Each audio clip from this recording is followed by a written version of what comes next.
एक कहानी ऐसी भी। आज की कहानी है ठगी की मिठाई। एक गांव में दो ठग रहते थे। उनके नाम थे रामू और श्यामू। वे गरीबी से बहुत परेशान थे। उन्हें दो वक्त की रोटी का जुगाड़ करना भी मुश्किल था। परेशान होकर उन्होंने ठगी करने का इरादा किया। काम की तलाश में वे घर से निकले। कुछ दूर जाने पर श्यामू ने कहा, भैया, मुझे भूख लगी है। रामू बोला, अपने पास तो खाने की कोई चीज नहीं है, पैसे भी नहीं हैं कि कुछ खरीद ही लें। थोड़ा आगे चलो, कुछ करते हैं। कुछ देर बाद दोनों ठग भाई एक नगर में पहुंचे। वहां एक हलवाई की दुकान पर मिठाइयां देखकर श्यामू के मुंह में पानी आ गया।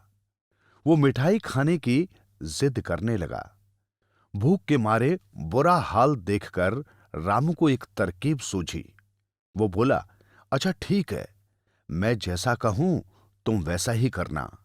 तुम हलवाई की दुकान पर जाओ और जितना चाहो मिठाई खा लो। मैं कुछ देर बाद आकर तुमसे दूर बैठ जाऊंगा।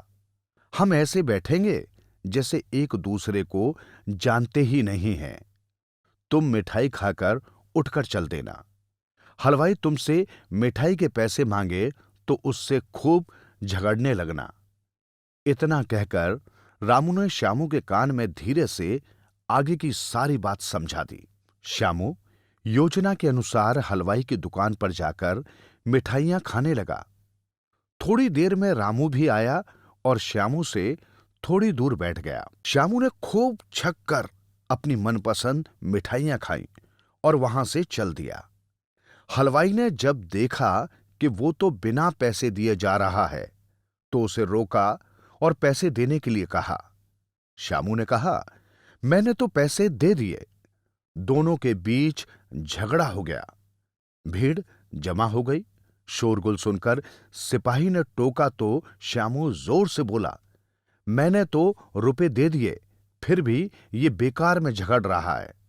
सिपाही ने पूछा, कोई गवाह है जिसने तुम्हें पैसे देते देखा हो? थोड़ी दूर बैठे रामू की तरफ इशारा करके श्यामू तुरंत बोला, हां, वो आदमी जो वहां बैठा हुआ मिठाई खा रहा है, उसने देखा है। सिपाही ने रामू से पूछा तो वो जल्दी जल्दी मुंह की मिठाई खत्म करते हुए बोला, जी हां, इसको रुपए देते हुए मैंने देखा है। ये कहकर वो रोने लगा। सिपाही ने उससे रोने का कारण पूछा तो उसने कहा, इस आदमी ने जो रुपए दिए उन्हें तो मैंने देखा है, लेकिन मैंने जो पैसे हलवाई को पहले ही दे दिए हैं उसे तो किसी ने नहीं देखा। अब वो मुझसे दोबारा पैसे मांगेगा। वो मुझे परेशान करे, इससे पहले ही कृपया मुझे भी यहां से निकल जाने दीजिए। ये सुनकर सिपाही ने हलवाई को खूब फटकारा। हलवाई अपनी बात कहता रहा, लेकिन किसी ने उसकी बात पर विश्वास नहीं किया। हलवाई सिर पीट कर रह गया।